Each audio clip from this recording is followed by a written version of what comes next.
नमस्कार दोस्तों, देखिए फैमिली पेंशन जो कि गवर्नमेंट जो एम्प्लॉइज़ हैं उनको मिलता है। अगर गवर्नमेंट जो एम्प्लॉइज़ है उनका अगर डेथ हो जाता है तो उनका डेथ होने के बाद उनका जो लीगल हेयर है, यानी कि उनका अगर वाइफ होगा, स्पाउस होगा, ठीक है, अगर बेटा बेटी होगा, बेटा अगर होगा तो 18 साल के नीचे होना चाहिए तब जाके मिलेगा। अगर बेटी होगा तो 30 साल के नीचे होना चाहिए तो बेटा बेटी को फैमिली पेंशन मिलेगा। इन द एब्सेंस ऑफ पाउस, यानी कि अगर वाइफ नहीं रहता है उनका तो इन द एब्सेंस ऑफ पाउस मिलेगा। तो बेटी के इसमें क्या है कि ये तो 30 साल है आपका, और अगर 30 साल से ज़्यादा भी मिल सकता है। अगर बेटी विडो है यानी कि तलाकशुदा है तो मिल जाएगा पेंशन। तो इसमें क्या होगा, फैमिली पेंशन अगर किसी व्यक्ति को 10,000 रुपया पेंशन मिलता है तो फैमिली पेंशन में आपका कितना होगा, ये 5,000 रुपया हो जाएगा। ठीक है, मोटा मोटी मैं बोल रहा हूँ, एग्जैक्ट हिसाब नहीं। और अगर फिर ये बेटा बेटी के पास चला जाएगा तो ये 2,500 रुपया हो जाएगा। और इसमें सिर्फ एक ही व्यक्ति को पेंशन मिलेगा, यानी कि अगर स्पाउस को मिलता है, स्पाउस का गुजर जाने के बाद अगर बेटा को मिलेगा तो सिर्फ बेटा को मिलेगा, बेटी को मिलेगा तो सिर्फ बेटी को मिलेगा। अगर बेटा बेटी दोनों ही हैं तो उस परिस्थिति में क्या होगा, दूसरे पार्टी को नो ऑब्जेक्शन सर्टिफिकेट देना पड़ेगा और कोर्ट में एफिडेविट करके लीगल हेयर कौन है ये एस्टेब्लिश करने के बाद ही पेंशन चालू होगा। खैर, ये तो पेंशन का हो गया रूल। तो फैमिली पेंशन के बारे में आज हम लोग वीडियो इसलिए बना रहे हैं कि एक जो ministry of personal and pension से एक ऑर्डर आया है, एक ऑफिस मेमोरेंडम आया है, जिसमें department of family pension and pensioners welfare के द्वारा जो 27 अक्टूबर 2025 को ये मेमोरेंडम इशू किया गया है नया दिल्ली से। तो ये किसके बारे में है कि कुछ क्लैरिफिकेशन है enhance rate of family pension के बारे में, जो कि मृत्यु के बाद डेथ ऑफ रिटायरीज केसेस में होता है। देखिए, ये वीडियो कौन सा ग्रुप के लिए इम्पोर्टेंट है, जो भी BSNL या MTNL का एब्जॉर्ब्ड एम्प्लॉय हैं, इनको भी ये पेंशन का सुविधा मिलता है। ये आपका जो CCS रूल है, CCS पेंशन, तो CCS पेंशन रूल जिन जिन को मिलता है ये सबके लिए इम्पोर्टेंट है। तो जितना भी सेंट्रल गवर्नमेंट का एम्प्लॉइज है, केंद्र सरकार का एम्प्लॉइज है, और जो भी PSUs का एम्प्लॉइज को CCS पेंशन रूल के तहत पेंशन मिलता है, फैमिली पेंशन, वो सबको ये सुविधा मिलेगा।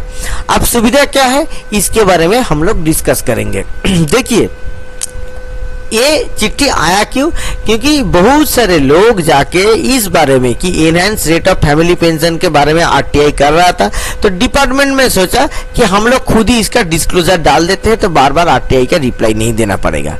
तो ये किस विषय में हुआ कि यहाँ पे रूल देखिए, जो rule 50/2 sub section A3 of CCS pension rule, ये रूल को आप लोग देख लीजिए, ये बहुत ही इंपॉर्टेंट रूल है। इस रूल के तहत 2021 में जो रूल बना है वो रूल क्या है, 50/2 माने 50 नंबर रूल का सबसेक्शन 2 का, फिर उसका 1, फिर उसका 3 जो CCS पेंशन रूल है। तो इतना सब क्लॉज के अंदर जो है तो वो family pension after death of government employee. तो अगर कोई भी फैमिली पेंशन होता है तो वहां पे गवर्नमेंट जो एम्प्लॉय है, जो काम कर्मरत एम्प्लॉय थे, उनका मृत्यु होता है तभी जाके फैमिली पेंशन मिलता है। तो वहां पे एलिजिबल मेंबर को कौन सा रेट पे फैमिली पेंशन मिलेगा, इसके तहत ये चिट्ठी इशू हुआ है, ये मेमोरेंडम इशू हुआ है। और इस मेमोरेंडम में बोला क्या गया है उसके बारे में हम लोग देखते हैं, जो बहुत ही महत्वपूर्ण है। देखिए, अगर जो गवर्नमेंट एम्प्लॉय है, गवर्नमेंट सर्वेंट का रिटायर होने के बाद मृत्यु होता है, गवर्नमेंट सर्वेंट आफ्टर रिटायरमेंट। तो देखिए, अगर जो गवर्नमेंट सर्वेंट है उनका अगर रिटायरमेंट के बाद मृत्यु होता है, death of government servant after retirement, तो उस परिस्थिति में क्या होगा? तो उस परिस्थिति में जो फैमिली पेंशन है shall be payable for period of 7 years, 7 साल के लिए आपका फैमिली पेंशन दिया जाएगा, और a period up to date on which the retired deceased government servant would have attained age of 67 which is less। तो इसका मतलब है कि कोई व्यक्ति अगर उनका उम्र है 60 हो गया, ठीक है, तो अगर उनका 60 के बाद ही तुरंत उसका डेथ हो गया, तो 67 उम्र होने का जो डेट होगा उस डेट तक, यानी कि 7 साल के लिए उनको फुल पेंशन दिया जाएगा, फैमिली पेंशन दिया जाएगा, ठीक है।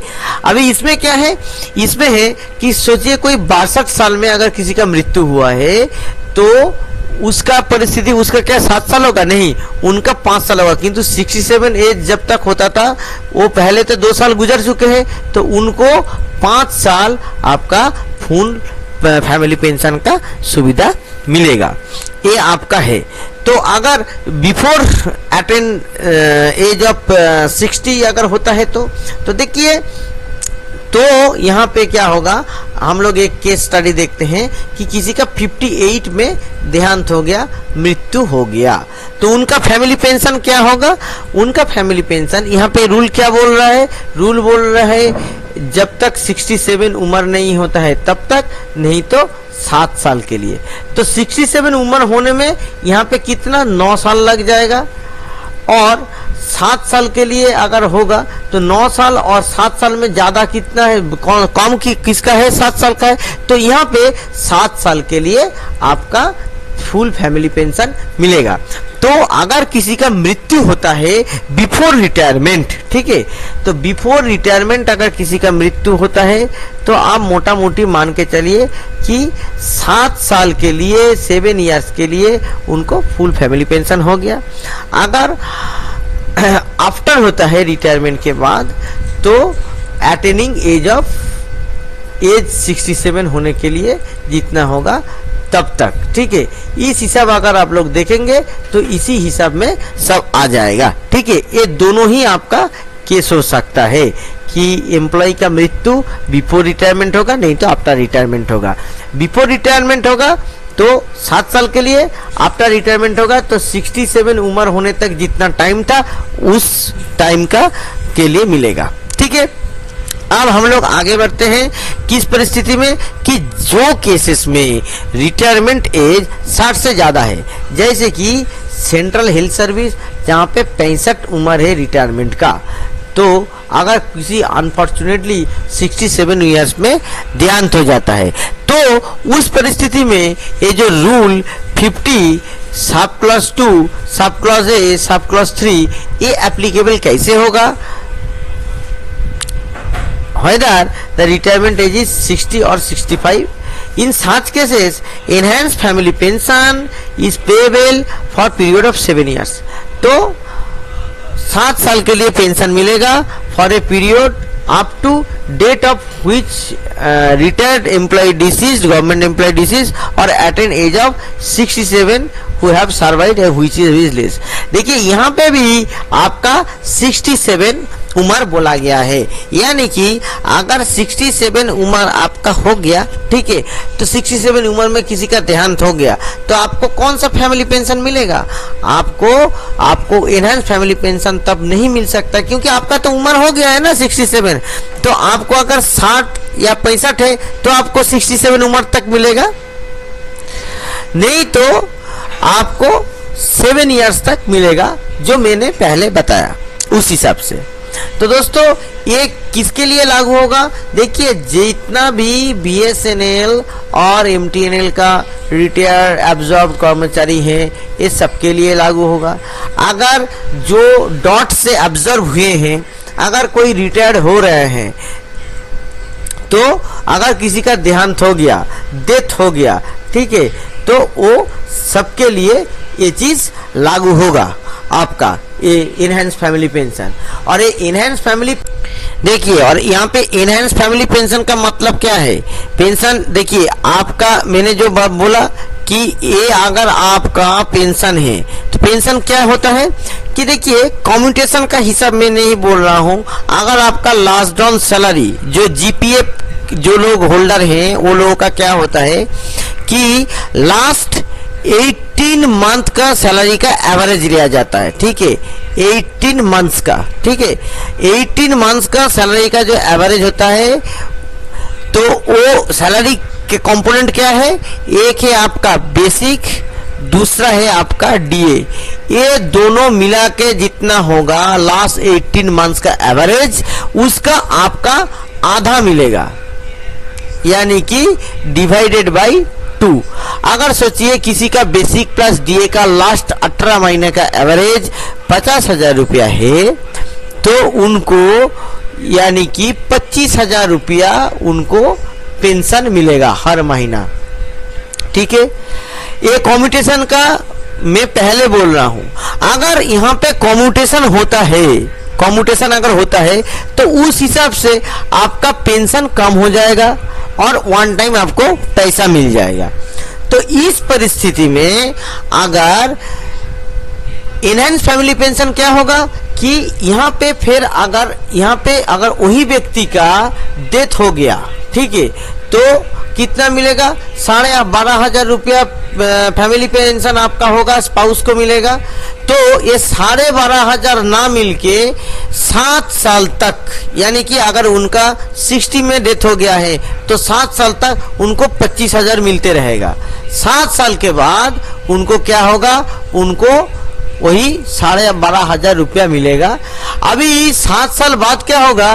डीए का जो रेट है ना वो 7 साल में बहुत बढ़ जाएगा, तो ये 12,500 रुपया ना मिलके शायद हो सकता है 20-22,000 रुपया मिले, ठीक है। तो यहाँ पे ऐसे देखने को मिलेगा। और क्या चीज है? देखिए, अगर ये 60 साल में इनका मृत्यु नहीं होता है, 58 में मृत्यु हो जाता है, फिर भी इनको 7 साल के लिए मिलेगा। यदि 65 जब तक इनका उम्र होता है डिसीज पर्सन का, तो ये होने के बाद ऐसे मिलते रहेगा, ठीक है। तो अभी देखिए यहाँ पे और एक चीज है, मैं बोल देता हूँ। ये जो रूल है ना, ये रूल आपका जो स्टेट गवर्नमेंट का एम्प्लॉइज है, स्टेट गवर्नमेंट का एम्प्लॉइज है, तो उनके लिए भी ये चीज लागू होता है और उनको भी ये सीसीएस पेंशन रूल गवर्न करता है। हालांकि स्टेट गवर्नमेंट में इसके ऊपर अगर कोई लेजिस्लेशन पास किया है तो इसको सुपरसीड नहीं करता है, इसको पैरेलली होता है। यानी कि सेंट्रल गवर्नमेंट का अगर कोई विषय पे रूल है, स्टेट गवर्नमेंट ने अलग रूल बना दिया, तो अगर सेम रूल है तो स्टेट गवर्नमेंट का चलेगा। अगर वो रूल सेंट्रल गवर्नमेंट को कंट्रीब्यूट करता है तो सेंट्रल गवर्नमेंट का रूल प्रिवेल करेगा। ये मेरा हमारे लोगों का देश का फेडरल स्ट्रक्चर के हिसाब के हिंदुस्तान का यही है, ठीक है। तो इस हिसाब से आप अगर स्टेट गवर्नमेंट का भी पेंशनर से, तो ये वीडियो आपके लिए भी बहुत महत्वपूर्ण है। मैं आशा करता हूं मैंने पूरा समझा दिया। फिर भी अगर कोई क्वेश्चन है इस विषय में, कोई जानकारी आप लोग चाहते हैं, तो कमेंट सेक्शन में जरूर कमेंट करके बताइए, मैं कोशिश करूंगा उसका उत्तर देने के लिए। नमस्कार।